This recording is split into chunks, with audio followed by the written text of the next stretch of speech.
Okay, so my first folk tale is a Vietnamese folk tale. It's called the Starfruit Tree. Once upon a time, there was a rich peasant who died and left two sons, Hugh and Dee. Before the late father died, he asked his older son, Hugh, to take care of his younger son, Dee, and to split the inheritance in half once Dee got married.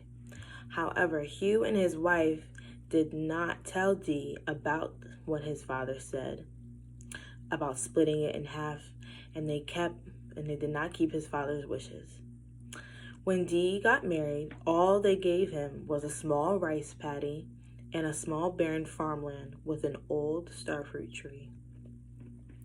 Despite that, Dee and his wife were happy. They believed that if they worked hard, they would be just fine.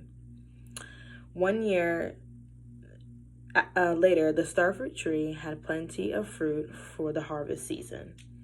One day, Dee's wife saw a huge raven fly on top of the tree. The raven ate up a bunch of the starfruit and then sang, "Children of the raven, come and see all the yummy fruit on the starfruit tree." When the raven sang that song, a whole flock of ravens came and ate up all of the starfruit. Dee and his wife knew they needed the starfruit to be able to trade for food and other daily necessities. So, when the raven came back, Dee asked and begged, "Please don't eat all the starfruit." The raven replied, "If you let me eat your starfruits, I will pay you back in gold, as long as you prepare a 3-span pouch." So Dee prepared the pouch, and the next time that the raven came, he ate up all the starfruit. The raven asked if he had the pouch. Dee replied yes, and then the raven took him onto his back and flew him to a mountaintop where there was a cave of gold. Dee was so grateful and so excited that the raven took him to the cave, and he filled his pouch, but he only filled it halfway. When the raven saw the pouch was only filled halfway, he asked Dee, "Why did you only fill it halfway?" Dee replied, "This is good enough for me." When Dee returned to his wife, they decided to save most of their coins and continue to work and make an honest living, and made sure that the tree had ripe starfruits for the raven. Dee's brother Hugh and his wife heard about what happened, or heard about the small fortune that Dee and his wife came to. They were suspicious, so they decided to go over there and see what was going on. When they asked Dee what happened, Dee and his wife told them all about the ravens and the starfruit tree and how the raven helped him find gold. Hugh and his wife were jealous of Dee and his wife, so they decided to want to imply to this fortune themselves, and they traded Dee his house and gave them their house, and instead they would have this house with the starfruit tree.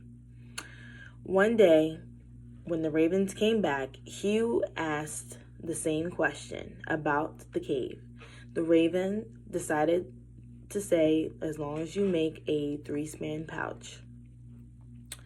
When the ravens came back, he saw that Hugh had the 3-span pouch and took him to the mountain. Everything happened just the same. Well, almost. When the raven saw that Hugh filled his pouch way more than the brother Dee, he asked him and told him, "There's too much. I won't be able to fly with it." Hugh said, "It's a short ride. We'll be able to make it." Hugh was greedy for his money and didn't care what the raven had to say. The raven then decided, "You are too greedy and you care more about wealth than your well-being." And he flew down and tossed Hugh into the ocean, and he fell and died with his gold. Hugh's wife didn't know what happened to Hugh. He didn't come home. So she waited for the ravens to come back for her chance to get gold. Everything happened the same way, almost. When she got to the cave and filled her pouch up with the gold, she said, "I'm not leaving. This gold cave is mine. You can fly back home and have all the star fruit you want." The raven laughed and said, "You and your husband are too greedy, and you will both die with your gold." And the raven flew away and left her on the mountain, where she had no food and no means of survival. The second folk tale is The Foolish Lion and the Clever Rabbit. Long time ago, there lived a ferocious lion in the forest. It was a greedy lion and started killing all the animals in the forest. Seeing this, the animals gathered and decided to talk to the lion. They agreed that one animal of each species will volunteer itself to be eaten by the lion every day. So every day, it was the turn of one of the animals to go to the lion. At the end of the day, it came to the rabbit's turn. The rabbits chose to send an old rabbit. The rabbit, who was old, was also wise and decided to take its sweet time heading to the lion. The lion grew impatient, not seeing any animal come by, and swore to kill all the animals in the forest the next day. The rabbit reached the lion by sunset, though. The lion was angry at him. But the wise rabbit was calm and slowly told the lion that it was not his fault. He told the lion that a group of rabbits were coming to him, but an angry lion attacked them all and ate all the rabbits but him. Somehow he managed to escape safely. He said that the other lion was challenging the supremacy of his lion.